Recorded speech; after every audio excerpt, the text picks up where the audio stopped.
As eleições municipais se passaram, senadora Ana Amélia. Mas há uma unidade entre vencidos e vencedores. Os municípios brasileiros não podem mais sobreviver do jeito que estamos.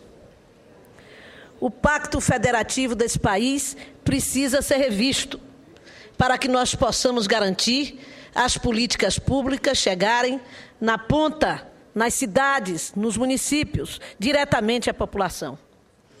E a situação em que se encontram os municípios brasileiros, especialmente os municípios do Nordeste, é de extrema pobreza.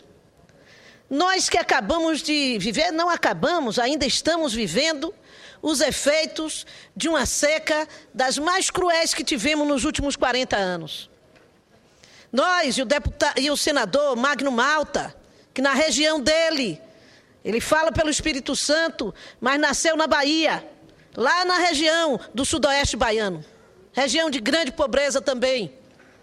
São esses prefeitos, os que ganharam, que estão com a mão na cabeça, sem saber como vão poder corresponder às expectativas da sua população, do povo das suas cidades, que acabaram de lhe eleger, e aqueles que perderam as eleições, que estão mais desesperados ainda, minha cara presidenta, porque estão tentando fechar as contas para atender à lei de responsabilidade fiscal com a situação que os municípios se encontram de perda, e que hoje a lei de responsabilidade fiscal se transformou numa lei de cassação de mandatos, uma lei de interdição de carreira de gestores que iniciam sua vida, mas que diante da concentração de recursos públicos no nosso país, se encontram sem condições de exercer o papel de gerir os recursos do município para garantir a melhoria da qualidade de vida das pessoas.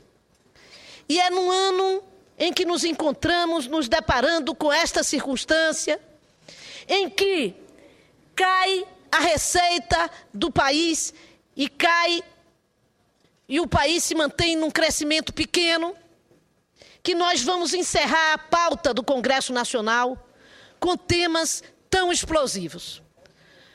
A partilha dos royalties do pré-sal, a discussão que hoje aconteceu aqui na CAI, que eu infelizmente não pude participar, mas Vossa Excelência esteve presente, a proposta do ministro da Fazenda para a unificação do ICMS, duas pautas extremamente importantes para estados e municípios brasileiros. Eu ouvi atentamente o senador Magno Malta falar. Ouvi, e já ouvi algumas vezes, a argumentação do senador Magno Malta e de outros senadores que defendem o ponto de vista dos chamados estados produtores. Mas não é possível que os senadores ouçam apenas a voz de uma negociação feita entre presidente da República e governador de estado e não ouça a voz da razão que surge de todos os municípios brasileiros pedindo socorro e dizendo que esta riqueza, a riqueza do pré-sal, como a Constituição já define, as riquezas minerais, as riquezas do subsolo, são riquezas da nação. São riquezas da nação brasileira. O Congresso Nacional, há mais de um ano, debate este assunto. No primeiro momento, e eu era deputada federal à época, a Câmara votou com a emenda Ibis-Piero, votou pela partilha total, porque respondeu a este apelo, viu o apelo que vinha de cada um dos estados brasileiros, dos municípios e do povo brasileiro, querendo a participação na produção, na partilha dessa grande riqueza nacional, que é o petróleo. Depois, o projeto veio para o Senado, e aqui no Senado foi feito um esforço enorme de todas as bancadas, de todos os senadores, para uma grande negociação. E o senador Vital do Rego conseguiu sistematizar no seu relatório, fazer mudanças ao projeto da Câmara e modificá-lo, fazendo com base no amadurecimento que este Senado significa, porque aqui é a representação da Federação Brasileira. Fazer modificações que considero que melhoraram o projeto. E o projeto pode voltar para a Câmara e ser aprovado, e vai à Presidência da República e recebe da Presidência da República um veto parcial.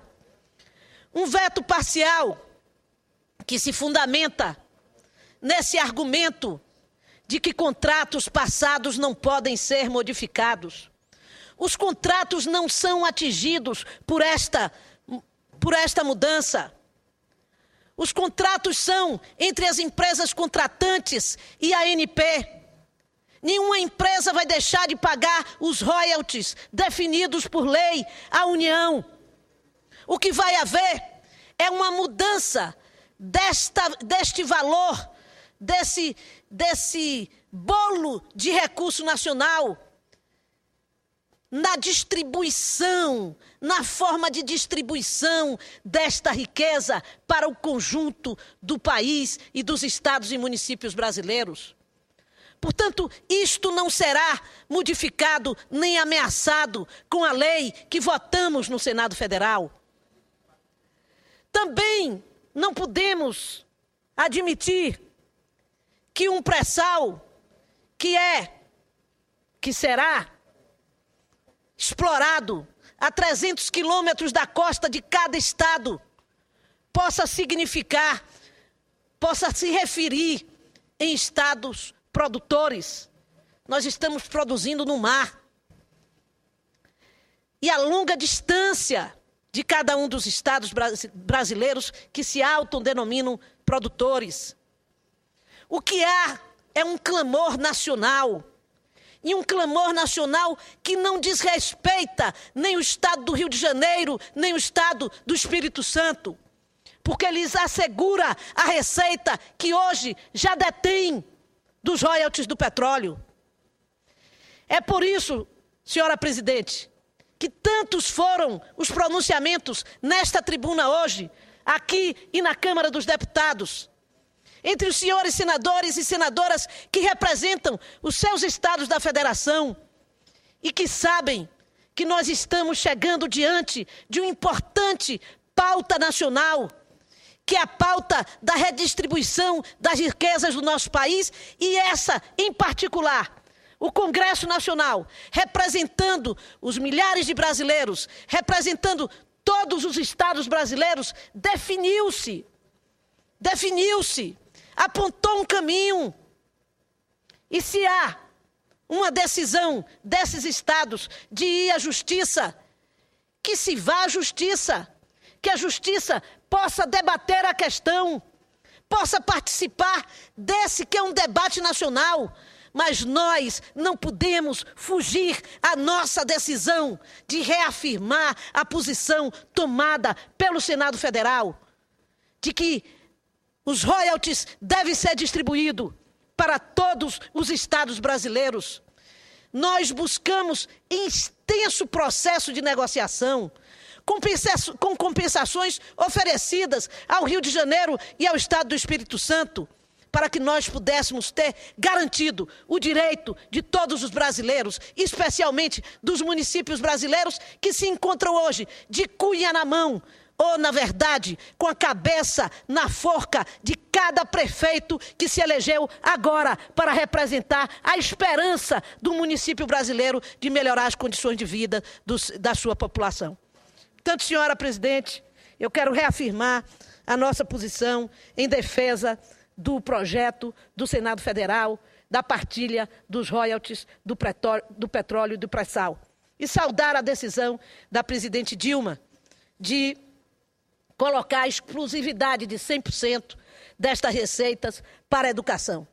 Acho que é a compreensão de que a educação será a alavanca fundamental, imprescindível, para que nós possamos chegar a esse Brasil desejado.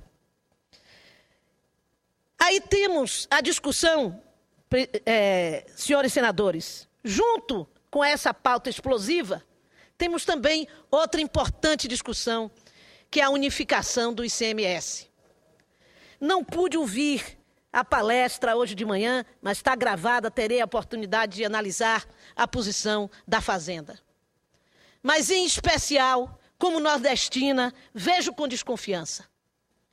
Essa história, quando se unifica o ICMS ou um tributo com essa característica, que serviu para que uma posição da chamada guerra fiscal, que não é outra coisa senão a prática pelos estados, que são estados vulneráveis na sua economia, de um instrumento de disputa fiscal, de atração de investimentos. Quando essa discussão se estabelece, em geral, presidenta, se estabelece para quebrar a corda no lado dos mais fracos. E o lado dos mais fracos são os estados mais pobres desse país, que usaram da chamada guerra fiscal para ter a possibilidade mínima de disputa frente aos grandes monopólios da economia brasileira regional do Sul-Sudeste, principalmente do Sudeste. Portanto, senhora presidenta, eu me considero aberta a ouvir os argumentos do governo e a pensar posições de compensação. Mas não posso pensar numa unificação de ICMS, que, volto a dizer, quebrará no lombo daquele que é mais fraco, que é o povo do Nordeste e do Norte brasileiro, relegado à sua pobreza.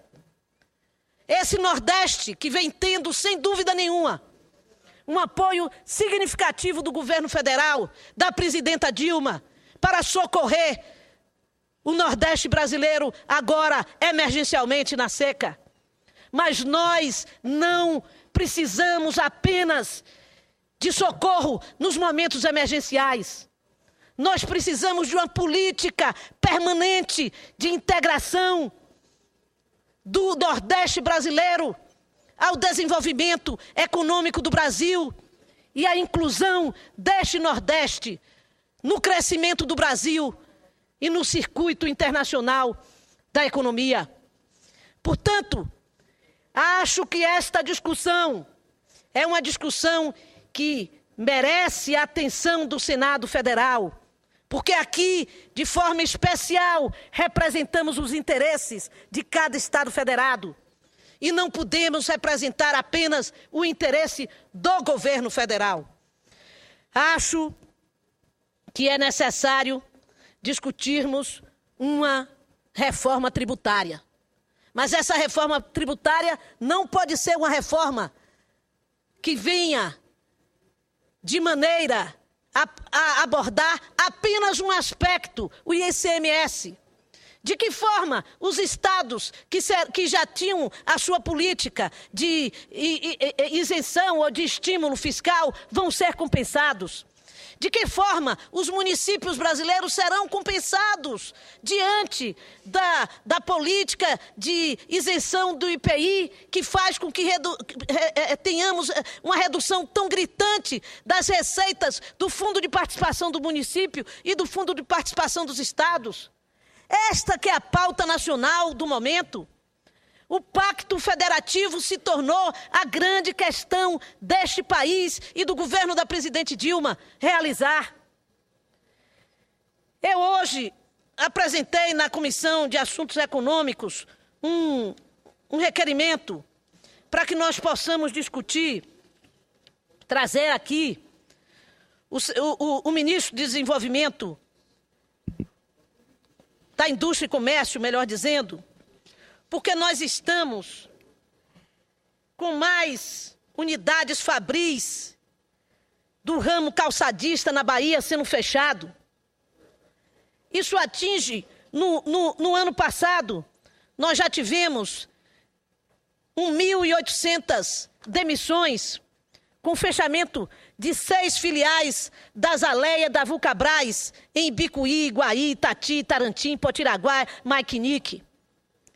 Agora são anunciados novos fechamentos de mais 12 fábricas na Bahia e deixará 4.000 desempregados. Isso passa à margem da discussão da economia nacional. Se nós estivéssemos falando de uma fábrica fechada no Rio de Janeiro ou em São Paulo, estaria paralisado o Senado Federal para discutir essa questão. Como paramos e tomamos medidas para discutir a crise que se abatia sobre a indústria automobilística do país? É claro que a indústria automobilística do país tem uma enorme importância e incidência no PIB nacional.